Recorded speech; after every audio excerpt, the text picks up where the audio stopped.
জঙ্গিবাদের চ্যালেঞ্জ মোকাবেলায় সব দেশকে একসঙ্গে কাজ করতে হবে। জাতিসংঘ সাধারণ পরিষদের ৭০তম অধিবেশনে ভাষণে প্রধানমন্ত্রী শেখ হাসিনা। গুলশানে ইতালিয়ান নাগরিক হত্যাকাণ্ডের কোনো কুলকিনারা করতে পারেনি পুলিশ। দেশে আইএসের কোনো অস্তিত্ব নেই, আবারও বললেন স্বরাষ্ট্রমন্ত্রী। চট্টগ্রামে আলোচিত ট্রিপল ও ডাবল মার্ডারের সঙ্গে উগ্রপন্থী জঙ্গি গোষ্ঠী জড়িত ধারণা পুলিশের। ব্যবহার হয়েছে অত্যাধুনিক অস্ত্র ও উচ্চ ক্ষমতা সম্পন্ন বোমা। পদ্মা সেতুতে রেললাইন প্রকল্প সংযুক্ত করতে চীনের সঙ্গে চুক্তি সই। এখনো ঠিক হয়নি কাজ শুরুর সময়। সেতু বিভাগের সঙ্গে সমন্বয় করছে রেল মন্ত্রণালয়। এবং নির্দিষ্ট সময়ে উৎপাদন শুরু শাহজালাল সার কারখানায়। পরীক্ষামূলক কার্যক্রম চলবে 2 মাস। নভেম্বরেও আনুষ্ঠানিক উদ্বোধন করবেন প্রধানমন্ত্রী।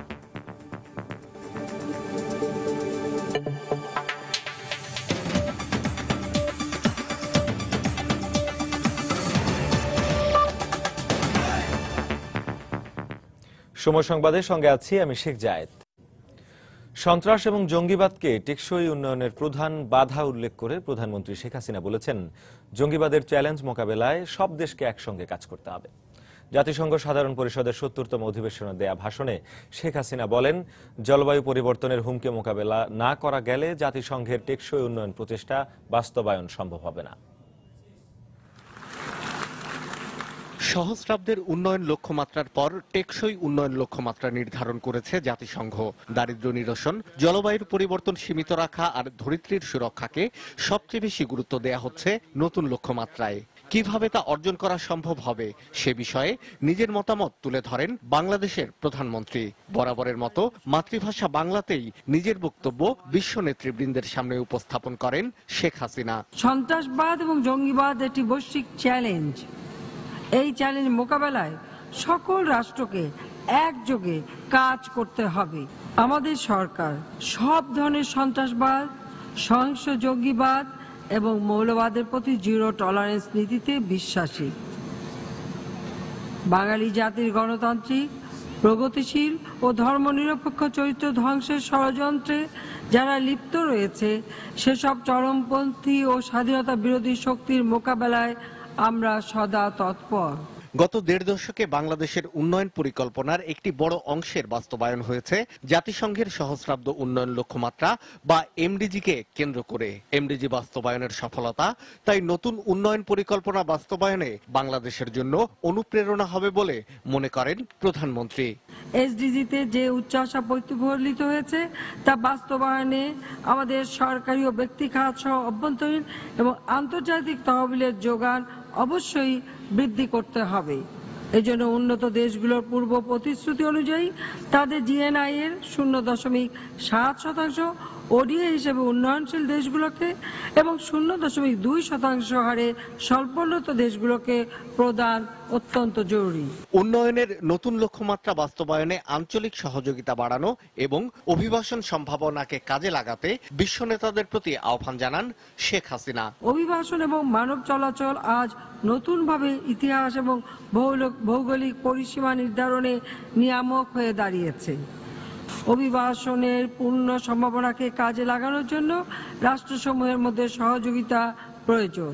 বাংলাদেশের প্রধানমন্ত্রী বলেন, শান্তি আর নিরাপত্তা প্রতিষ্ঠিত না হলে উন্নয়ন টেকসই হয় না। এজন্য প্রয়োজন বিচারহীনতার সংস্কৃতি বন্ধ করা। আর এ লক্ষ্যেই বাংলাদেশে মুক্তিযুদ্ধের সময় যারা মানবতার বিরুদ্ধে অপরাধ করেছে তাদের বিচারের মুখোমুখি করা হয়েছে। শাহ আলী জয়, সময় সংবাদ। ইতালিয়ান নাগরিক তাভেলা সিজার হত্যার ঘটনায় এখনো কাউকে শনাক্ত বা গ্রেপ্তার করতে পারেনি পুলিশ। তবে গতকাল সকালে ঘটনাস্থল পরিদর্শন করেছে মামলার তদন্ত সংস্থা ডিবির একটি দল। এদিকে সচিবালয়ে বাংলাদেশে নিযুক্ত ইতালিয়ান রাষ্ট্রদূতের সঙ্গে বৈঠকের পর স্বরাষ্ট্রমন্ত্রী আবারও দাবি করেছেন, দেশে আইএসের কোনো অস্তিত্ব নেই। তবে গতকাল বিকেলে ঘটনাস্থল পরিদর্শন শেষে র্যাব মহাপরিচালক বলেন, এটি কোনো ছিনতাইয়ের ঘটনা নয় বলেই ধারণা তাদের। হত্যার কারণ হিসেবে বেশ কটি বিষয় খতিয়ে দেখছেন তারা। ইতালিয়ান নাগরিক তাভেলা সিজার হত্যার পর কেটে গেছে 2 দিন। এর মধ্যে থানা পুলিশের কাছ থেকে মামলার তদন্তভার হস্তান্তর করা হয়েছে গোয়েন্দা পুলিশের কাছে। কিন্তু এখনো হত্যাকারীদের শনাক্ত কিংবা কাউকে গ্রেফতার করতে পারেনি আইন শৃঙ্খলা রক্ষা বাহিনী। এ অবস্থায় বুধবার সকালে ঘটনাস্থল পরিদর্শন করেছে গোয়েন্দা পুলিশের একটি দল। ঘটনাস্থল ঘুরে দেখা গেছে তাভেলাকে যেখানে হত্যা করা হয়েছে তার একটু পেছনে এবং পাশের সড়কের ভবনে রয়েছে বেশ কটি নিরাপত্তা ক্যামেরা। সেগুলোর ফুটেজ বিশ্লেষণ করে হত্যাকারী শনাক্তের চেষ্টা চলছে বলে জানায় তদন্ত সংশ্লিষ্ট সূত্র। ঘটনাস্থল সহ পুরো কূটনৈতিক পাড়ায় নিরাপত্তা জোরদারের পাশাপাশি মোতায়েন রয়েছে অতিরিক্ত পুলিশ। এদিকে স্বরাষ্ট্রমন্ত্রী জানান, ইতালিয়ান রাষ্ট্রদূত তাভেলা হত্যাকাণ্ডের ব্যাপারে কিছু সন্দেহের কথা তাকে জানিয়েছেন, সেগুলো গুরুত্বের সঙ্গে বিবেচনা করা হচ্ছে। হত্যাকাণ্ডের পর সরকারের কার্যক্রমে দেশটির রাষ্ট্রদূত আশ্বস্ত হয়েছেন বলেও দাবি করেন স্বরাষ্ট্রমন্ত্রী। তিনি অনেকগুলো সন্দেহের কথা আমার সঙ্গে একমত হয়েছেন, তো সেগুলো নিয়ে সবগুলো নিয়ে আমরা আমাদের গোয়েন্দারা কাজ করছে, আমাদের পুলিশ কাজ করছে, আমাদের নিরাপত্তা যারা নিয়োজিত তারা সবাই কাজ করছেন। ইতালি একজন নাগরিক মৃত্যুবরণ করাতে আমরা সবাই দুঃখিত এবং আমরা যত সম্ভব তাড়াতাড়ি এটার আমরা একটা ব্যবস্থা করব। আইএস সম্বন্ধে আমি তাকে স্পষ্ট ধারণা দিয়েছি যে আইএস আমাদের এখানে নেই। বিকেলে ঘটনাস্থল পরিদর্শনে এসে র্যাব মহাপরিচালক বলেন, ছিনতাইয়ের উদ্দেশ্যে তাভেলার উপর হামলা চালানো হয়েছে। হত্যাকাণ্ডের ধরন দেখে এমনটা মনে করছেন না তারা। এটা ছিনতাই কোনো ঘটনা নয়, তার যে বিলঙ্গিংস ছিল সেগুলো সব তার সঙ্গেই ছিল। সো ছিনতাইয়ের বিষয়টা আমাদের সঙ্গে আছে, বাট এটাকে আমরা প্রায়োরিটি হিসেবে কম দিচ্ছি। যেদিন ঘটনা ঘটেছে আপনারা জানেন অস্ট্রেলিয়ান টিম এখানে ছিল। তার আগে 25 তারিখে একটা ট্রাভেল অ্যাডভাইজারি দেখেছি আমরা অস্ট্রেলিয়ান গভর্নমেন্টের, আমাদের দেশে পত্রপত্রিকায় আসছে। তো এটি করার উদ্দেশ্য কি, আমরা সেটা অনেকগুলো উদ্দেশ্য থাকতে পারে, সেগুলো নিয়ে আমরা কাজ করছি। দ্রুতই খুনিদের গ্রেফতারে আইন শৃঙ্খলা রক্ষা বাহিনী সক্ষম হবে বলেও আশা করেন র্যাব মহাপরিচালক। খান মোহাম্মদ রুমেল, সময় সংবাদ, ঢাকা। ঢাকায় ইতালিয়ান নাগরিক হত্যার ঘটনায় ব্যর্থতা ঢাকতে সরকার বিএনপি ও জামায়াতের উপর দোষ চাপাচ্ছে বলে মন্তব্য করেছেন বিএনপির ভারপ্রাপ্ত মহাসচিব মির্জা ফখরুল ইসলাম আলমগীর। প্রায় 9 মাস পর রাজধানীর নয়াপল্টনে দলের কেন্দ্রীয় কার্যালয়ে এসে গণমাধ্যম কর্মীদের সামনে মন্তব্য করেন তিনি। ঢাকায় একজন ইতালীয় নাগরিক যে দুর্বৃত্তের আততায়ীগুলিতে নিহত হয়েছেন তাদের তীব্র নিন্দা জানাচ্ছি। সরকারের আইন শৃঙ্খলা যে পরিস্থিতি সেটার অত্যন্ত খারাপ হয়েছে বলেই এই ধরনের ঘটনা করতে পেরেছে। উদরপিণ্ডি বুধর ঘরে আপনারা সবসময় দিয়ে থাকেন এবং যখন ব্যর্থতা আসে তাদের সুশাসনের রাষ্ট্র পরিচালনার ক্ষেত্রে, তখন নিঃসন্দেহে তারা অন্যের উপরে দোষারোপ করে সেখান থেকে তাদের দায়িত্ব থেকে তারা দূরে সরে যেতে চান। বন্দরনগরী চট্টগ্রামের সদরঘাটে ট্রিপল এবং বায়েজিদে মাজারে জোড়াখনের ঘটনায় উগ্রপন্থী জঙ্গি সংগঠন জড়িত থাকতে পারে বলে ধারণা করছে পুলিশ। বিশেষ করে দুটি ঘটনাতেই অত্যাধুনিক অস্ত্র এবং উচ্চ ক্ষমতা সম্পন্ন বোমার ব্যবহার হওয়ায় এখন সে পথে এগোচ্ছে তদন্ত। আর এই বোমার ব্যবহারের ধরন এবং ক্ষতির মাত্রাও ছিল একই। বিস্তারিত জানাচ্ছেন কমল দে।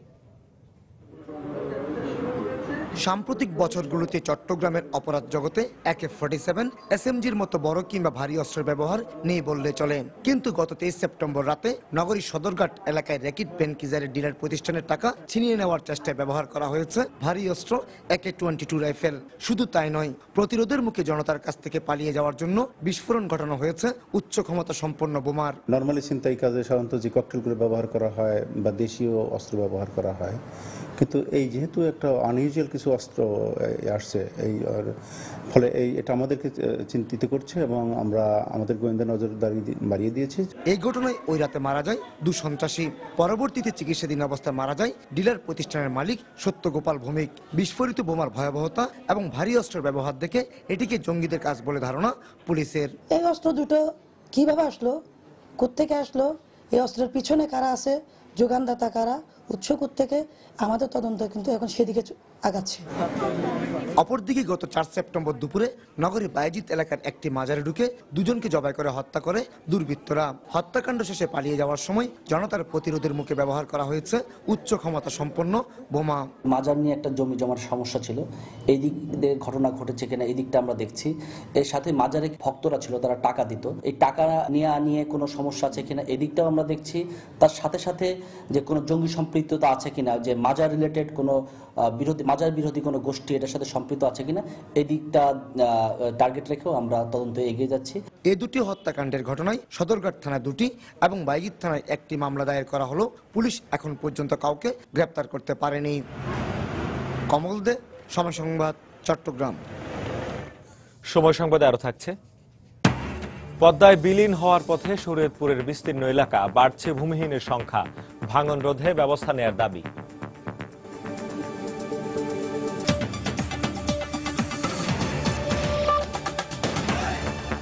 একাত্তরে মানবতা বিরোধী অপরাধের দায়ে মৃত্যুদণ্ডাদেশপ্রাপ্ত বিএনপি নেতা সালাউদ্দিন কাদের চৌধুরী ও জামায়াত নেতা আলী হাসান মোহাম্মদ মুজাহিদের আপিলের পূর্ণাঙ্গ রায় প্রকাশ করেছেন আপিল বিভাগ।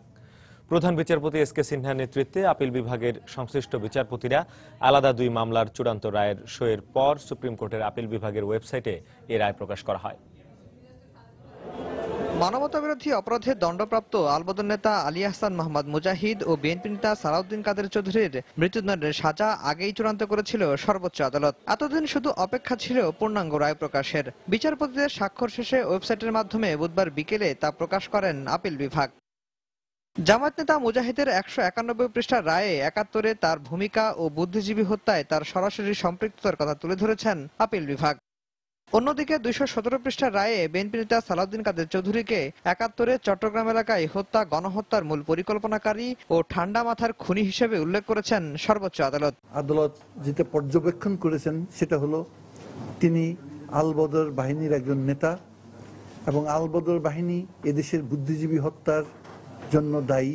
এই কাজে মুজাহিদের বাহিনী ওতপ্রোতভাবে জড়িত ছিল এবং মুজাহিদও এই কাজের সাথে যুক্ত ছিলেন। সালাউদ্দিন কাদের চৌধুরীর মামলার ব্যাপারে তাকে 4টি কাউন্টে 4টি চার্জের জন্য মৃত্যুদণ্ড দেওয়া হয়েছে এবং সেখানে আদালত বলেছেন উনি ঠান্ডা মাথায় এবং ক্যালকুলেটিভ ভাবে এই সমস্ত হত্যাকাণ্ডে অংশগ্রহণ করেছেন। মাহবুবে আলম বলেন, বিধি অনুযায়ী দণ্ডপ্রাপ্তরা এখন রিভিউর জন্য 15 দিন সময় পাবেন, তবে বুধবার থেকে সরকার ফাঁসি কার্যকরের প্রক্রিয়া শুরু করতে পারবে। রাষ্ট্রপক্ষ তাদের যে দ্বন্দ্ব কার্যকর করার ব্যাপারে তাদের অগ্রসর হওয়ার কোনো নিষেধ নাই, কিন্তু এর ভিতরে যদি আসামি পক্ষ বা দণ্ডিত ব্যক্তি তিনি যদি রিভিউ পিটিশন ফাইল করেন তাহলে আপনি স্বয়ংক্রিয়ভাবে এই দ্বন্দ্বের কার্যক্রম স্থগিত হয়ে যাবে। তবে মুজাহিদের আইনজীবী জানিয়েছেন তারা যথাসময়ে রায়ের বিরুদ্ধে রিভিউ আবেদন করবেন। এই রায়ের পূর্ণাঙ্গ কপি হাতে পাওয়ার পর আমরা পরিপূর্ণভাবে পর্যালোচনা করব, আমরা বিশ্লেষণ করার চেষ্টা করব এবং এই মামলার রায়ের অসঙ্গতিগুলি তুলে ধরার চেষ্টা করব এবং মহামান্য আপিল বিভাগের সামনে 15 দিনের মধ্যে রিভিউ আবেদন দায়ের করব। গত 16 জুন মানবতাবিরোধী 7টি অপরাধে মুজাহিদকে এবং 29 জুলাই 4টি অপরাধে সালাউদ্দিন কাদের চৌধুরীকে ট্রাইব্যুনালের দেয়া মৃত্যুদণ্ড বহাল রেখে সংক্ষিপ্ত রায় দেন আপিল বিভাগ। আফজাল হোসেন, সময় সংবাদ, ঢাকা। এদিকে সালাউদ্দিন কাদের চৌধুরী ও আলী আহসান মোহাম্মদ মুজাহিদের আপিলের পূর্ণাঙ্গ রায়ের কপি আন্তর্জাতিক অপরাধ ট্রাইব্যুনালে পৌঁছেছে। এখন অপেক্ষা মৃত্যু পরোয়ানা জারির। গতকাল সন্ধ্যায় আপিল বিভাগ থেকে প্রয়োজনীয় নথিপত্র সহ আপিলের পূর্ণাঙ্গ রায়ের কপি আন্তর্জাতিক অপরাধ ট্রাইব্যুনালে পৌঁছায়। সালাউদ্দিন কাদের চৌধুরী ও আলী আহসান মোহাম্মদ মুজাহিদ রিভিউ আবেদনের জন্য 15 দিন সময় পেলেও সরকার ফাঁসি কার্যকরের প্রক্রিয়া শুরু করতে পারবে।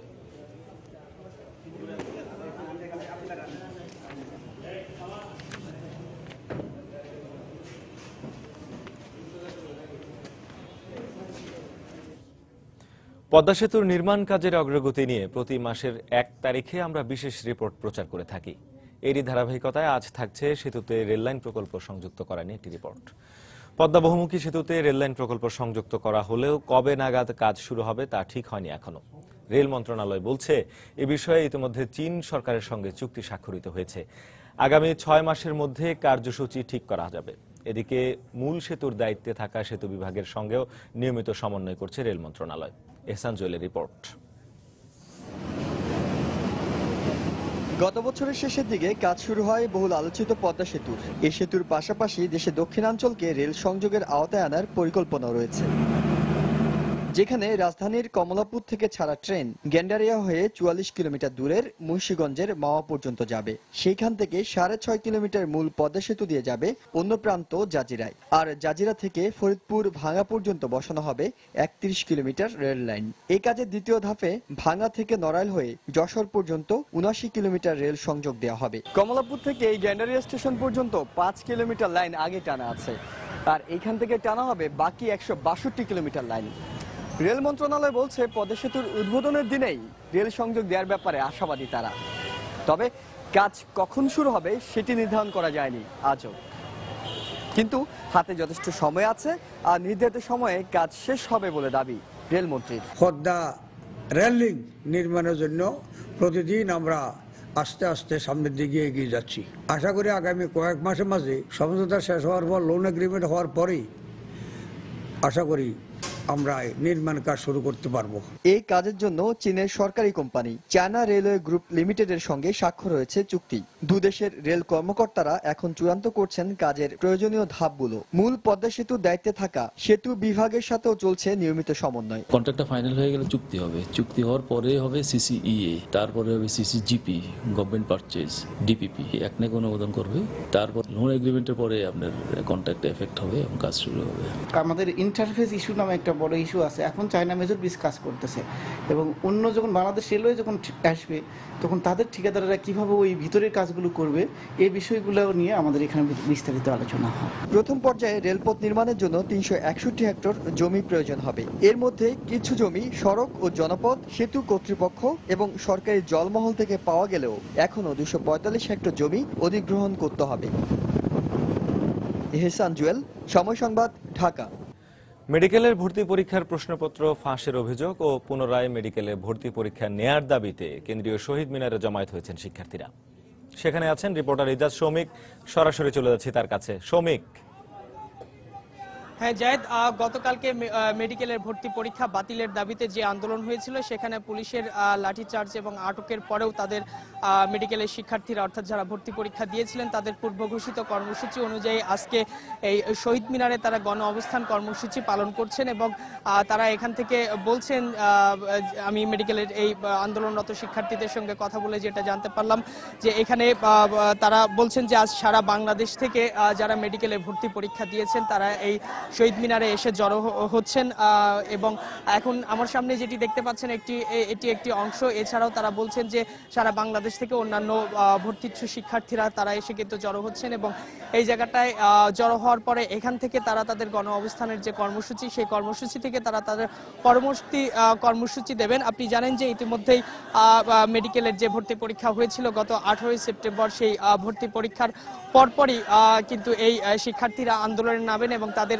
প্রধান অভিযোগ ছিল যে যেহেতু ফল প্রকাশিত হয়েছে তার দুদিন পরে এবং তারা বলছেন যে খুব তাড়াহুড়ো করে এই মেডিকেলের ভর্তি পরীক্ষার ফলাফলটি প্রকাশিত হয়েছে এবং শুরুর দিকে ভর্তি পরীক্ষার যে ফলটা প্রকাশিত হয়েছিল সেখানে সর্বোচ্চ নম্বর পেয়েছিলেন 98.75, কিন্তু তারপরে তারা বলছেন যে তারা অভিযোগ করছেন সেই নাম্বারটি কমিয়ে 94.50 করা হয় এবং তারা বলছেন যে পরীক্ষা দেওয়ার পরপরই সামাজিক গণমাধ্যমগুলোতে কিন্তু তারা যে পরীক্ষা দিয়েছেন সেই পরীক্ষার প্রশ্নপত্র হুবহু তারা মিল পেয়েছেন। এই কারণে তারা বলছেন যে শতভাগ এই মেডিকেল ভর্তি পরীক্ষায় প্রশ্নপত্র ফাঁস হয়েছে, এটা তাদের অভিযোগ এবং তারা বলছেন যে অনেকের কাছে মোবাইলে সহ বিভিন্ন জায়গায় স্ক্রিনশট দিয়ে তারা রেখে দিয়েছেন সেই সকল ডকুমেন্টস এবং প্রমাণ এবং তারা বলছেন যে যেহেতু এই ভর্তি পরীক্ষায় প্রশ্নপত্র জালিয়াতি হয়েছে এই কারণে এই ভর্তি পরীক্ষা বাতিল করতে হবে এবং আপনাকে বলে রাখি যে আজকের যে কর্মসূচি সেই কর্মসূচিতে ইতিমধ্যেই সলিমুল্লাহ মেডিকেল কলেজের অধ্যয়নরত যে শিক্ষার্থীরা রয়েছেন তারা এসে এখানে সংহতি জানিয়েছেন এবং তারা আন্দোলনরত শিক্ষার্থীদের সঙ্গে রয়েছেন। এছাড়া গতকালকে তাদের আন্দোলনে সমাজতান্ত্রিক ছাত্রফ্রন্ট সহ কয়েকটা ছাত্র সংগঠন কিন্তু সংহতি জানিয়েছিলেন এবং আপনাকে বলে রাখি যে ইতিমধ্যে এই আন্দোলনরত শিক্ষার্থীদের সঙ্গে ঢাকা মেডিকেল কলেজের শিক্ষার্থীরাও কিন্তু সংহতি জানিয়েছেন এবং তারা মেডিকেল কলেজের ভিতরে একটি মানববন্ধনও করছেন ভর্তি পরীক্ষা যে শুরু হয়েছে সেই ভর্তি পরীক্ষা বাতিলের দাবিতে এবং কার্যক্রম স্থগিত রাখার জন্য তারা দাবি জানিয়েছিলেন। গতকালকে ঢাকা মেডিকেল কলেজের এক শিক্ষার্থীর উপর কর্তৃপক্ষ চড়াও হয়েছেন, এই কারণে তার প্রতিবাদে মানববন্ধন এবং এই আন্দোলনরত শিক্ষার্থীদের সঙ্গেও কিন্তু ঢাকা মেডিকেল কলেজের শিক্ষার্থীরা সংহতি জানিয়েছেন, সলিমুল্লাহ মেডিকেল কলেজের শিক্ষার্থীরাও সংহতি জানিয়েছেন। তো সারা বাংলাদেশ থেকে মেডিকেলের ভর্তিচ্ছু শিক্ষার্থীরা জড়ো হওয়ার পরে পরবর্তী কর্মসূচিগুলো আসলে আমরা আপনাদেরকে জানাতে পারবো। তো জায়েদ, এই ছিল আমার কাছে শহীদ মিনার থেকে মেডিকেল শিক্ষার্থীদের আন্দোলনের সর্বশেষ খবর। মেডিকেলের ভর্তি পরীক্ষার প্রশ্নপত্র ফাঁসের অভিযোগ ও পুনরায় মেডিকেল ভর্তি পরীক্ষা নেয়ার দাবিতে কেন্দ্রীয় শহীদ মিনারে জমায়েত হয়েছেন শিক্ষার্থীরা। সেখান থেকে সেই খবর জানাচ্ছিলেন আমাদের রিপোর্টার ইজাজ শৌমিক। চলে যাচ্ছি পরের খবরে। বিএনপি চেয়ারপারসন বেগম খালেদা জিয়ার লন্ডনে অবস্থান ও দেশে ইতালির এক নাগরিক হত্যার মধ্যে যোগসূত্র থাকতে পারে বলে মন্তব্য করেছেন আওয়ামী লীগ নেতারা। গতকাল বিকেলে রাজধানী বঙ্গবন্ধু এভিনিউয়ে মহানগর আওয়ামী লীগের বর্ধিত সভায় দলটির কেন্দ্রীয় নেতারা আরো বলেন, জাতিসংঘ সহ আন্তর্জাতিক পরিমণ্ডলে প্রধানমন্ত্রী শেখ হাসিনা যখন পুরস্কৃত হচ্ছেন, তখন দেশে ইতালির এক নাগরিককে সুপরিকল্পিতভাবে হত্যা করা হয়েছে। যারা এই দেশকে জঙ্গি রাষ্ট্র বানিয়েছিল, সেই দলের নেত্রী বেগম খালেদা জিয়া লন্ডনে বসে আজকে সরকারের বিরুদ্ধে ষড়যন্ত্র করছেন এবং সেখান থেকে তারা ষড়যন্ত্রের নীল নকশা বলছেন। আমরা মনে করি আজকে এই ইটালি নাগরিকের হত্যাকাণ্ড এবং বেগম খালেদা জিয়া লন্ডন বসে ষড়যন্ত্র এই সঙ্গে যোগসূত্র থাকতে পারে, এটা তদন্ত করে দেখা উচিত। যেই মুহূর্তে আমাদের প্রাণপ্রিয় নেত্রী বিশ্বের বড় অর্জন করেছেন, পুরস্কার পেয়েছেন, সেই মুহূর্তে সেই দিনই তারা নিরীহ লোকটাকে হত্যা করেছে। এটা একটা অত্যন্ত সুপরিকল্পিত একটা হত্যা। নির্দিষ্ট সময়ে সিলেটের শাহজালাল সার কারখানায় উৎপাদন শুরু হয়েছে। আগামী 2 মাস পরীক্ষামূলকভাবে 5 থেকে 600 মেট্রিক টন ইউরিয়া সার দৈনিক উৎপাদন করা হবে এই কারখানায়। আগামী নভেম্বর মাসে প্রধানমন্ত্রী শেখ হাসিনা কারখানাটির আনুষ্ঠানিক উদ্বোধন করবেন বলে আশা করা হচ্ছে। ফেঞ্চুগঞ্জ থেকে ঘুরে এসে বিস্তারিত জানাচ্ছেন ইকরামুল কবির, ক্যামেরায় ছিলেন দিগেন সিংহ। দৈনিক 1760 মেট্রিক টন এবং বার্ষিক 5,81,000 মেট্রিক টন ইউরিয়া সারের উৎপাদন লক্ষ্যমাত্রা নিয়ে 2012 সালের 24 মার্চ প্রধানমন্ত্রী শেখ হাসিনা শাহজালাল সার কারখানার ভিত্তিপ্রস্তর স্থাপন করেন। চীন সরকারের সহযোগিতায় এই সার কারখানার ব্যয় 6,000 কোটি টাকা ধরা হলেও শেষ পর্যন্ত 4,874 কোটি টাকা ব্যয়ে উৎপাদনে যেতে সক্ষম হয় কারখানা। এতে চীন সরকার যোগান দিয়েছে 3,986 কোটি টাকা, আর সরকারের ব্যয় হয়েছে 888 কোটি টাকা। অত্যাধুনিক এই প্রজেক্ট পৃথিবীর কাতার সহ অন্যান্য দেশে আছে, কিন্তু বাংলাদেশে এটা অত্যাধুনিক এবং অনেক সুন্দর একটি সার কারখানা। এখানে প্রায় 700 শ্রমিক কর্মচারীর কর্মসংস্থান হয়েছে। বন্ধ হয়ে যাওয়া ফেঞ্চুগঞ্জ সার কারখানার অনেক শ্রমিক কর্মচারীর কর্মসংস্থান হয়েছে এখানে। বেকার যুবক ভাইয়েরা আছে, তো সবার কাজ হয়েছে। ফ্যাক্টরি হওয়াতে আমরা এখানে কাজ কর্ম পাইছি, কর্মসংস্থান হয়েছে, সবাই স্যাটিসফাই। সব আনুষ্ঠানিকতা শেষে প্রধানমন্ত্রী এই কারখানার আনুষ্ঠানিক উদ্বোধন করবেন বলে আশা করছেন স্থানীয় সংসদ সদস্য। আগামী 2 মাসের মধ্যে ইনশাল্লাহ মাননীয় প্রধানমন্ত্রী এসে এই শাহজালাল ফার্টিলাইজার ফ্যাক্টরি অফিসিয়ালি উদ্বোধন করবেন। যে যে ত্রুটি বিচ্যুতিগুলো আছে এগুলো এলিমিনেট করার পরে আমরা ফুল লোডে যেতে পারবো। দ্যাট ইজ আমাদের যে টার্গেট 1760 মেট্রিক টন, সেটা অ্যাচিভ করা সম্ভব। সম্পূর্ণ পরিবেশ বান্ধব এই সার কারখানায় বর্জ্যের ট্রিটমেন্ট প্লান্ট সহ আধুনিক সব সুযোগ সুবিধা রয়েছে। স্বাধীনতা উত্তর দেশের সর্ববৃহৎ প্রকল্প এই শাহজালাল সার কারখানা কিছুদিনের মধ্যেই আনুষ্ঠানিক উৎপাদনে যাচ্ছে। এর উৎপাদন শুরু হলে দেশের সারের চাহিদা অনেকাংশে মিটবে বলে আশা করছেন এখানকার প্রকৌশলীরা। ফেঞ্চুগঞ্জের শাহজালাল সার কারখানা থেকে ইকরামুল কবির, সময় সংবাদ, সিলেট। পদ্মার ভাঙনে বিলীন হয়ে গেছে শরীয়তপুরের কয়েকটি উপজেলার বিস্তীর্ণ এলাকা। এতে ভিটেমাটি হারিয়ে দিন দিন বাড়ছে ভূমিহীনদের সংখ্যা। আর বন্যার পানি কমতে শুরু করায় নতুন করে ভাঙন আতঙ্কে রয়েছেন জেলার লাখ লাখ মানুষ। এলাকাবাসীর দাবি, ভাঙন রোধে দ্রুত ব্যবস্থা নেওয়া না হলে যে কোনো সময় নদীগর্ভে বিলীন হয়ে যাবে এই এলাকার গুরুত্বপূর্ণ সব স্থাপনা। মুফিজুর রহমান রিপনের তথ্য, ছবি নিয়ে ডেস্ক রিপোর্ট। বর্ষার শুরুতেই বন্যার সঙ্গে পাল্লা দিয়ে শুরু হয় পদ্মার ভয়াবহ ভাঙন। এতে শরীয়তপুরের জাজিরা, নড়িয়া ও ভেদরগঞ্জ উপজেলা সহ বন্যার পানিতে তলিয়ে যায় বেশ কিছু নিম্নাঞ্চল। একই সঙ্গে ভাঙনের কবলে পড়ে নিঃস্ব হয়ে যায় নদী তীরবর্তী এলাকার হাজারো মানুষ। আর বন্যার পানি কমতে শুরু করায় নতুন করে ভাঙনের আতঙ্কে রয়েছেন এসব এলাকার লাখো মানুষ। এলাকাবাসীর দাবি, ভাঙন রোধে দ্রুত ব্যবস্থা নেওয়া না হলে আবারও ভাঙনের কবলে পড়বে নড়িয়া উপজেলার স্বাস্থ্য কমপ্লেক্স, মুলফতগঞ্জ মাদ্রাসা, সুরেশ্বর কলেজ ও বেশ কয়েকটি স্কুল এবং হাটবাজার সহ সরকারি বেসরকারি গুরুত্বপূর্ণ সব স্থাপনা। দেখা যায় একটু ভাড়া এরপরে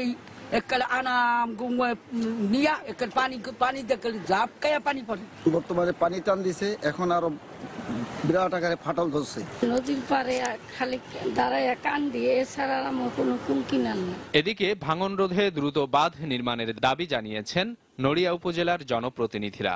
জরুরি ভিত্তিতে থাকার চিকিৎসার সুব্যবস্থা করার জন্য আমি সরকারের কাছে আহ্বান জানাই। সরকার যেন অন্ততকে অত্র এলাকা মানুষের দিকে চাই, আল্লাহর দিকে চাই, যেন অন্ততকে বেড়িবাঁধের ব্যবস্থা করে দেয়। অবশ্য ভাঙন রোধে স্থায়ী প্রতিরক্ষা বাঁধ নির্মাণের কথা জানান জেলার পানি উন্নয়ন বোর্ডের এই কর্মকর্তা। বাংলাদেশ পানি উন্নয়ন বোর্ডের কারিগরি কমিটি কর্তৃক মাঠ পর্যায়ে ভাঙন এলাকা পরিদর্শন করেছেন। অনুমোদন পাওয়ার পর স্থায়ী প্রতিরক্ষা কাজ করা হবে। এদিকে বন্যা ও ভাঙন কবলিতদের মাঝে ত্রাণ ও তাদের পুনর্বাসনের আশ্বাস দিয়েছেন জেলা প্রশাসক। বন্যা এবং নদী ভাঙনের শিকার হয়েছে তাদের তালিকা তৈরি করে তাদেরকে আমরা খাদ্য সহায়তা প্রদানের উদ্যোগ গ্রহণ করেছি। শরীয়তপুরের জাজিরা, নড়িয়া, ভেদরগঞ্জ ও গোসাইরহাট উপজেলার প্রায় 12 কিলোমিটার এলাকা নদীগর্ভে বিলীন হওয়ার আশঙ্কা রয়েছে। সময় সংবাদ, শরীয়তপুর। যখন খুশি তখন যে কোনো জায়গায় একজন শিক্ষার্থী যদি তার ক্লাসরুমের পড়াটা বারবার দেখার সুযোগ পেত তবে কতই না মজা হতো।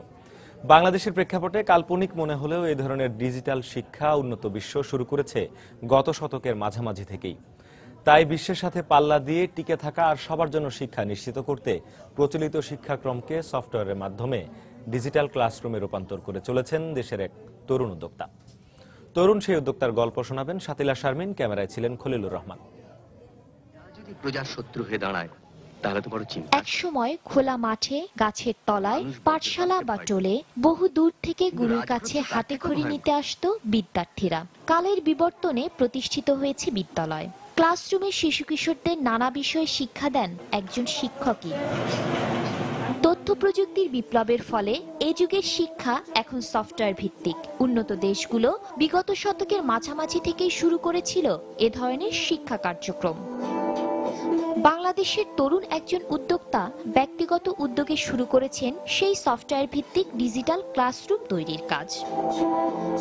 মোহাম্মদ ইয়াসির তানভীর উচ্চ মাধ্যমিক পর্যায়ের 3টি পাঠ্য বইয়ের পরিচ্ছেদের ক্লাস লেকচার তৈরি করেছেন তিনি। 2 বছর আগে তার প্রতিষ্ঠিত ই স্কুলে এখন শিক্ষার্থী 3.5 লাখ। এরকম একটা সিস্টেম ক্রিয়েট করব, লাইক হচ্ছে যে এটা বাংলায় হবে, টিউটোরিয়ালটা পড়াশোনাটা বাংলায় হবে, আর সে যখন খুশি তখন সেটাকে প্লে করতে পারবে, লাইক ইউটিউব ভিডিওর মতো। সফটওয়্যার ইঞ্জিনিয়ার হিসেবে কাজ করছিলেন বেশ কিছু মাল্টিন্যাশনাল কোম্পানিতে। নিশ্চিত ভবিষ্যৎ ছেড়ে একাই শুরু করেন ই স্কুলের কাজ। চাকরির জমানো এবং টিউশনির টাকায় তানভীর যখন শুরু করেন, আশেপাশের মানুষ এটাকে খ্যাপামি হিসেবেই দেখেছিলেন। স্বপ্ন আমি দেখছি ওইটার ইমপ্লিমেন্টেশন আমাকে করতে হবে, তো ওই কথা মাথায় নিয়েই আমি কাজটা করছি। আমি জাস্ট একটা অ্যাটেম্প্ট নিয়েছি, ভালো হলে হবে, খারাপ হলে খারাপ, কিন্তু অ্যাটলিস্ট আমি তো বলতে পারবো আমি ট্রাই করছি। নানা সীমাবদ্ধতা থাকলেও বিনামূল্যে সবার জন্য ডিজিটাল শিক্ষা নিশ্চিত করতে চান তিনি। তার সাথে যোগ দিয়েছেন আরো কয়েকজন তরুণ। তখন কেউ ভাইকে হেল্প করতেছিল না, কাজের লোকের অভাব ছিল, তো আমরা বললাম যে ভাইকে আমি হেল্প করি। ইফেক্ট যত বেশি ক্রিটিক্যাল আমি ইউজ করব তখন আমার ইফেক্টের টাইমগুলো বেশি দেওয়া লাগে। ইলেকট্রনিক ডিভাইস, ফিনান্সিয়াল সাপোর্ট, এটাতে একটু প্রবলেম আছে। এটা হবে হলো গিয়ে education.com, লাইক হচ্ছে নেক্সট জেনারেশন অফ এডুকেশন। তরুণদের এই উদ্যোগকে স্বাগত জানালেন তথ্য প্রযুক্তিতে প্রতিষ্ঠিত উদ্যোক্তারা।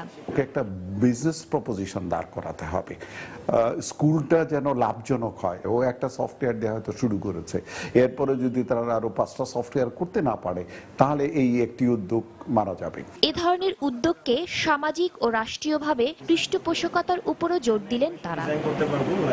শাতিলা শারমিন, সময় সংবাদ, ঢাকা। বহুল আলোচিত শিশু রাজন হত্যা মামলায় আজ সাক্ষ্য গ্রহণের মধ্য দিয়ে বিচার কাজ শুরু হবে। এই মুহূর্তে সিলেট আদালত প্রাঙ্গণে আছেন রিপোর্টার ইকরামুল কবির। বিস্তারিত জানতে সরাসরি চলে যাচ্ছি তার কাছে। ইকরাম,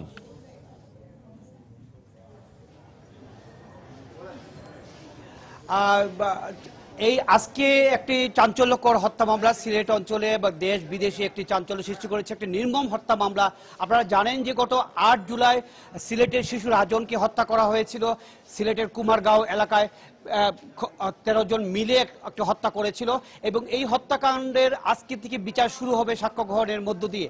ইতিমধ্যে আদালত, এই মহানগর দায়রা জজ আদালত পুরো প্রস্তুত রয়েছে এবং এখানে যে মহানগর দায়রা জজ আদালতের বিচারক মোহাম্মদ আকবর হোসেন মৃধা এই আদালতের কার্য শুরু করবে কিছু সময়ের মধ্যেই।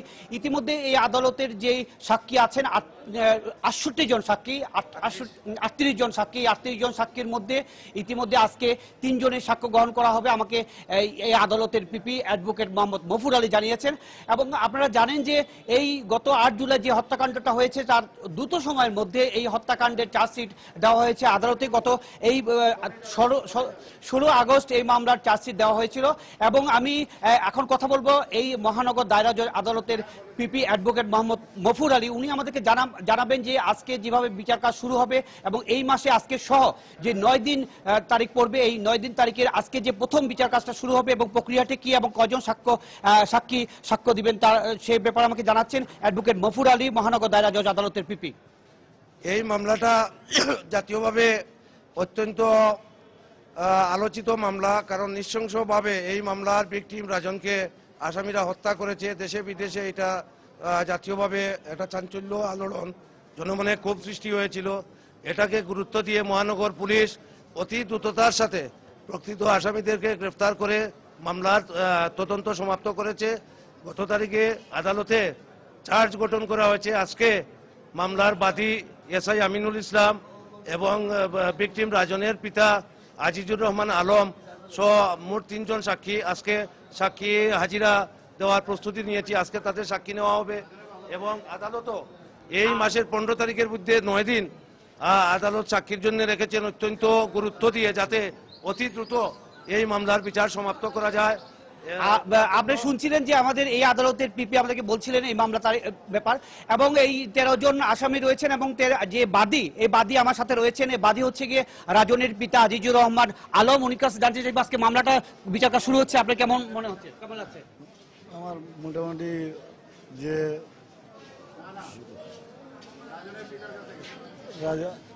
আজকে যেভাবে বিচার শুরু হচ্ছে আমার কাছে একটু আনন্দিত লাগছে। তবে আমি একটু আছি যে কামরুল দেশের বাইরে, যদি দেশে থাকতো আর বিচার শুরু হইতো আরো ভালো হতো বিচারটা। এই মামলায় যে 13 জন আসামি রয়েছে সেই 13 জন আসামি সহ 3 জন আসামি পলাতক রয়েছে। তার মধ্যে কামরুল রয়েছে সৌদি আরবে আটক। তাকে আনার ব্যাপারে প্রক্রিয়া চলছে এবং তাকে এনে আইনের মুখোমুখি করা হবে, আদালতের মুখোমুখি করা হবে। এই ছিল যে বিচার কাজ শুরুর পূর্বের সিলেট আদালতের সর্বশেষ পরিস্থিতি। সিলেটের শিশু রাজন হত্যা মামলায় আজ সাক্ষ্য গ্রহণের মধ্যে দিয়ে বিচার কাজ শুরু হচ্ছে। এ বিষয়ে বিস্তারিত জানাচ্ছিলেন আমাদের রিপোর্টার ইকরামুল কবির। বয়ঃসন্ধিতে থাকা কিশোরীদের স্কুলে আসা যাওয়ার ক্ষেত্রে ইফটিজিং একটি বড় নিরাপত্তা সমস্যা হয়ে দাঁড়িয়েছে। এছাড়া সম্প্রতি দেখা গেছে মোবাইল, ফেসবুক কিংবা SMS এর মাধ্যমেও প্রতিনিয়ত বিভিন্ন বিব্রতকর অবস্থার মুখোমুখি হচ্ছে স্কুলগামী কন্যা শিশুরা। কন্যা শিশুর অধিকার আন্দোলনের সঙ্গে জড়িতরা এই ঘটনায় উদ্বেগ জানিয়েছেন। তাদের মতে কিশোরীদের বয়সন্ধিকালীন নিরাপত্তাহীনতার কারণেই বাড়ছে বাল্যবিবাহের মতো ঘটনা। তাহসিন আজিসের রিপোর্ট। মেয়েদের স্কুল কলেজের সামনে উঠতি বয়সের ছেলেদের আড্ডা, বিভিন্ন অঙ্গভঙ্গির মাধ্যমে আকর্ষণ প্রকাশ বা অপ্রীতিকর মন্তব্য করাকেই বলা হয় ইফটিজিং বা উত্ত্যক্ত করা, যাকে হাইকোর্টের এক রায়ে যৌন হয়রানি হিসেবে চিহ্নিত করা হয়েছে। মানসিক চিকিৎসকদের মতে ইফটিজিং এর কারণে বয়ঃসন্ধির সময়ে এমনিতেই স্কুলগামী কিশোরীরা নিরাপত্তাহীনতার বোধ থেকে মানসিকভাবে দুর্বল থাকে। কয়েকদিন আগে স্কুলের সামনে স্কার্ফ টেনে তারপর ছেলে নিয়ে গেছিল, কতভাবে কত টিচ করে, কিছু বলার থাকে না। হাত ধরে টানাটানি করে, তারপর চোখ টিপ মারে, জামা ধরে টানাটানি করে বা এরকম টাইপস অনেক সময় ডিস্টার্ব করে থাকে ওরা। কন্যা শিশুর অধিকার আন্দোলনের সঙ্গে জড়িতদের মতে শুধু ইফটিজিং নয়, দেশে প্রযুক্তির সঙ্গে পাল্লা দিয়ে বাড়ছে কিশোরীদের হয়রানি। দ্রুত বিচার আদালতের মাধ্যমে অপরাধীদের শাস্তি দেবার দাবি জানিয়েছেন তারা। সেক্সুয়াল হ্যারাসমেন্টটা কিন্তু আগে ছিল, এখনো চলছে। প্রযুক্তি হয়তো তাদেরকে কিছু মাত্রা বা আঙ্গিকের জায়গাতে মানে অ্যাডভান্স করছে। যাওয়া আসার পথে যে বখাটে ছেলেরা থাকে, তারা বিভিন্ন ধরনের উত্ত্যক্তমূলক কথাবার্তা বলা, সেই জায়গাটাতে শিশু কি করবে সেটা সে জানে না এবং তার সেই ধরনের শক্তিও নাই যে সে তাদের হাত থেকে রেহাই পাবে। দ্রুত বিচার আদালতের মাধ্যমে যদি বিচার করা যায় এবং বিচারগুলো যদি আমরা প্রকাশ করতে পারি এবং এটা যদি প্রতিবেদন করে আমরা দেখাতে পারি, তাহলে হয়তো এই হার অনেকটা কমে আসবে। তারা আরো বলেন, বয়ঃসন্ধিকালে স্কুলগামী কিশোরীদের নিরাপত্তাহীনতার কারণেই অভিভাবকেরা আগ্রহী হয়ে ওঠেন তাদের কন্যা শিশুকে বাল্যবিবাহ দিতে। অনেক ক্ষেত্রে দেখা যায় যে মা বাবা নিজেরা যখন আর কোনো উপায় পায় না, সেই সেই তখন শিশুটাকে বিয়ে দিয়ে দেওয়াই মনে করে যে ঠিক হয়ে যাবে, কারণ বিয়ে দিলে আমার আর নিরাপত্তা দিতে হবে না। কিশোরীদের নিরাপদ পথচলা নিশ্চিত করতে প্রতিটি স্কুলে একটি অভিযোগ বাক্স চালু করা উচিত বলেও মনে করেন এই নারী নেত্রীরা। তাহসিনা জেসি, সময় সংবাদ, ঢাকা। গাজীপুরে বাস ও কাভার্ড ভ্যানের মুখোমুখি সংঘর্ষে 2 জন নিহত হয়েছেন। ভোরে ভোগড়া বাইপাস মোড় এলাকায় এই দুর্ঘটনা ঘটে। পুলিশ জানায়, ইউটার্ন করার সময় বলাকা পরিবহনের একটি বাসের সঙ্গে বিপরীত দিক থেকে আসা একটি কাভার্ড ভ্যানের সংঘর্ষ হয়। এ সময় 2 যানবাহনের মাঝে চাপা পড়ে ঘটনাস্থলে এক রিকশা চালক সহ 2 জনের মৃত্যু হয়। খবর পেয়ে পুলিশ ঘটনাস্থলে পৌঁছে তাদের লাশ উদ্ধার করে শহীদ তাজউদ্দিন আহমদ মেডিকেল কলেজ হাসপাতালে পাঠায়। পরে দুর্ঘটনা কবলিত যানবাহন দুটি জব্দ করা হয়। তবে এই ঘটনায় কাউকে আটক করতে পারেনি পুলিশ।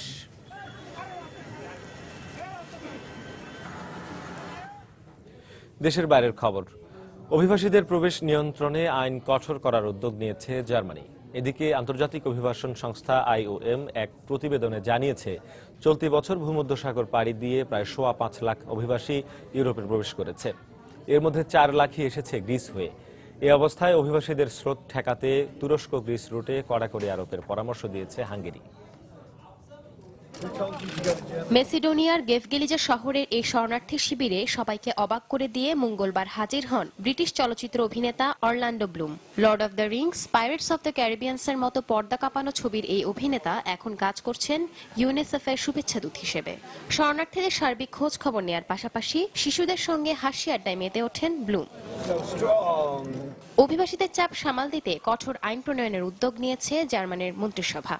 ওই আইন অনুযায়ী অভিবাসীদের কতগুলো শর্তের আওতায় নির্দিষ্ট মেয়াদ পর্যন্ত সাময়িক আশ্রয় দেয়া হবে এবং নীতিমালার বাইরে বা মেয়াদ ফুরিয়ে গেলে অভিবাসীদের বাধ্যতামূলক যার যার দেশে ফেরত পাঠানোর বিধান রাখা হয়েছে। এছাড়া জার্মানির বিভিন্ন শহরে শরণার্থী শিবির নির্মাণের পাশাপাশি প্রত্যেক অভিবাসীকে মাসে 670 ইউরো ভাতা দেওয়ার ব্যাপারেও সিদ্ধান্ত হয়। বার্লিনে জার্মান চ্যান্সেলর অ্যাঙ্গেলা মার্কেলের নেতৃত্বে অনুষ্ঠিত বৈঠকে মন্ত্রিসভার সদস্যরা এ উদ্যোগ নিলেও আইনটি পাশ হতে অক্টোবরে অনুষ্ঠিত পার্লামেন্ট অধিবেশনে উভয় কক্ষের অনুমোদন লাগবে। জার্মানির এই সিদ্ধান্তে উদ্বেগ প্রকাশ করে অস্ট্রিয়া চ্যান্সেলর জানান, বার্লিন তাদের সীমান্তে কড়াকড়ি আরোপ করলে অভিবাসীদের চাপ অস্ট্রিয়ার ওপর এসে পড়বে। এতে সীমান্তে সহিংসতা ছড়িয়ে পড়তে পারে বলেও আশঙ্কা প্রকাশ করে তিনি ইইউ এর হস্তক্ষেপ কামনা করেন। একই সুর হাঙ্গেরিরও। অভিবাসীদের প্রবেশ ঠেকাতে শুধু ইউরোপের বিভিন্ন দেশের সীমান্তে কড়াকড়ি আরোপ যথেষ্ট নয় উল্লেখ করে দেশটির পররাষ্ট্রমন্ত্রী প্রধান সীমান্ত পথগুলোয় ইইউ বাহিনী মোতায়েনের আহ্বান জানান। ইউরোপে প্রবেশের ক্ষেত্রে অভিবাসীরা সবচেয়ে বেশি ব্যবহার করছে তুরস্ক গ্রিস রুট। এটা ঠেকাতে হলে গ্রিসের পুলিশ ও সেনাবাহিনীর সঙ্গে ইইউ বাহিনীর সমন্বয়ের মাধ্যমে কাজ করতে হবে। এই সংকট মোকাবেলায় ইইউ সহ বিশ্বের ধনী দেশগুলোকে মানবতার হাত বাড়িয়ে দেওয়ার পাশাপাশি আন্তর্জাতিক দাতব্য সংস্থাগুলোয় আর্থিক বরাদ্দ বাড়ানোর আহ্বান জানান জাতিসংঘের পররাষ্ট্রনীতি বিষয়ক প্রধান। ইউরোপের এমন পরিস্থিতিতে জোটভুক্ত রাষ্ট্রসহ বিশ্বের ধনী দেশগুলোর সাহায্য প্রয়োজন। এদিকে আন্তর্জাতিক অভিবাসন সংস্থা IOM এর প্রকাশিত এক প্রতিবেদনের বরাত দিয়ে সংবাদ মাধ্যম আল জাজিরা জানায়, চলতি বছর রেকর্ড সংখ্যক প্রায় 5.25 লাখ অভিবাসী ভূমধ্যসাগর পাড়ি দিয়ে ইউরোপে প্রবেশ করেছে। গ্রিস রুটে প্রবেশ করেছে প্রায় 4 লাখ অভিবাসী। প্রতিকূল পথ পাড়ি দিতে গিয়ে মৃত্যু হয়েছে 3000 মানুষের। সঞ্জনা চৌধুরী, সময় সংবাদ। খেলার খবর। বাংলাদেশের বর্তমান নিরাপত্তা পরিস্থিতি নিয়ন্ত্রণে থাকলেও অস্ট্রেলিয়ান গোয়েন্দা সংস্থার কাছে নেতিবাচক তথ্য থাকার কারণে হয়তো তারা বাংলাদেশ সফরে আসতে চাইছে না। সেই সঙ্গে বড় ধরনের নিরাপত্তা বলয় ভেঙে নাশকতা করার মতো সামর্থ্য বাংলাদেশে কোনো জঙ্গি সংগঠনের নেই, এমনটাই মন্তব্য দেশের নিরাপত্তা বিশ্লেষকদের। পাশাপাশি অস্ট্রেলিয়া না এলে তা ভবিষ্যতে আন্তর্জাতিক অঙ্গনে বাংলাদেশের ভাবমূর্তি নষ্ট হবে বলে মনে করেন তারা। আমরা যেটা দিচ্ছি এটা দেখো অলমোস্ট 4 লেভেলের নিরাপত্তা ইস্যুতে বাংলাদেশ সফরে আসতে গড়িমসি করছে ক্রিকেট অস্ট্রেলিয়া। বিশ্বকাপের পর পাকিস্তান, ভারত ও সবশেষ দক্ষিণ আফ্রিকার বাংলাদেশ সফর নির্বিঘ্নে ঘটলেও ক্রিকেট অস্ট্রেলিয়ার হঠাৎ এমন আচরণ বিব্রতকর অবস্থায় ফেলেছে বাংলাদেশ ক্রিকেট বোর্ড BCB-কে। এরই মধ্যে অস্ট্রেলিয়ার নিরাপত্তা পর্যবেক্ষক দল বাংলাদেশ সফর করে গেলেও তাদের কাছ থেকে ইতিবাচক সিদ্ধান্ত আসার সম্ভাবনা ধীরে ধীরে ক্ষীণ হয়ে আসছে। তাদের এমন আচরণের পেছনে অস্ট্রেলিয়া সরকারের কাছে থাকা গোয়েন্দা সংস্থার তথ্য এবং বাংলাদেশের নিরাপত্তা পরিস্থিতি নিয়ে তাদের অতিরিক্ত সন্দেহই বড় কারণ বলে মনে করেন এদেশের নিরাপত্তা বিশ্লেষকরা।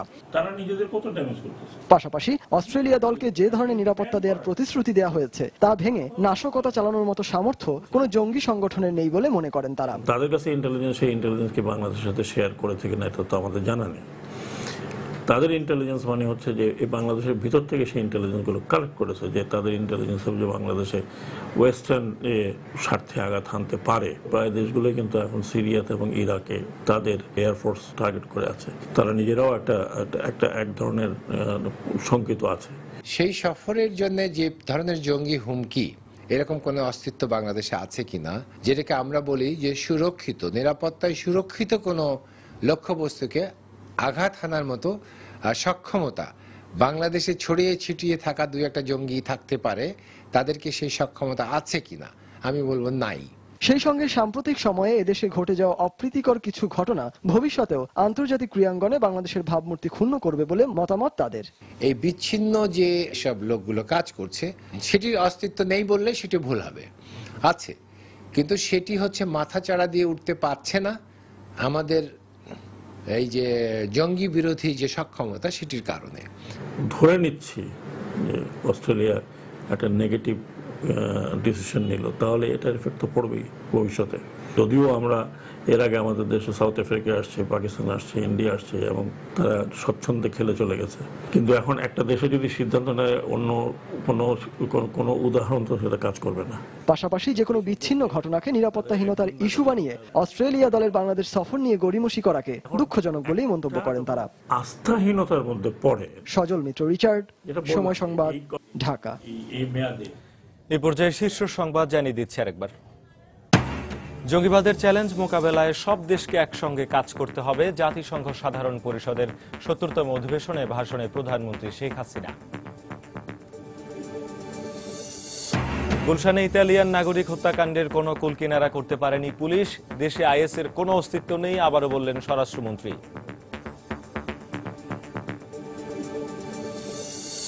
চট্টগ্রামে আলোচিত ট্রিপল ও ডাবল মার্ডারের সঙ্গে উগ্রপন্থী জঙ্গি গোষ্ঠী জড়িত ধারণা পুলিশের, ব্যবহার হয়েছে অত্যাধুনিক অস্ত্র ও উচ্চ ক্ষমতা সম্পন্ন বোমা। পদ্মা সেতুতে রেললাইন প্রকল্প সংযুক্ত করতে চীনের সঙ্গে চুক্তি সই, এখনো ঠিক হয়নি কাজ শুরুর সময়, সেতু বিভাগের সঙ্গে সমন্বয় করছে রেল মন্ত্রণালয়। এবং নির্দিষ্ট সময়ে উৎপাদন শুরু শাহজালাল সার কারখানায়, পরীক্ষামূলক কার্যক্রম চলবে 2 মাস, নভেম্বরে আনুষ্ঠানিক উদ্বোধন করবেন প্রধানমন্ত্রী।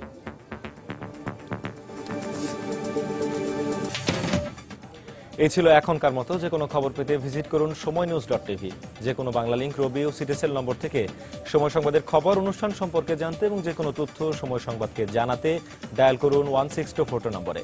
এছাড়াই মাত্র পাওয়া খবর মোবাইলে পেতে SMS করুন START SN লিখে পাঠিয়ে দিন 16242 নম্বরে। সঙ্গে থাকুন সময়।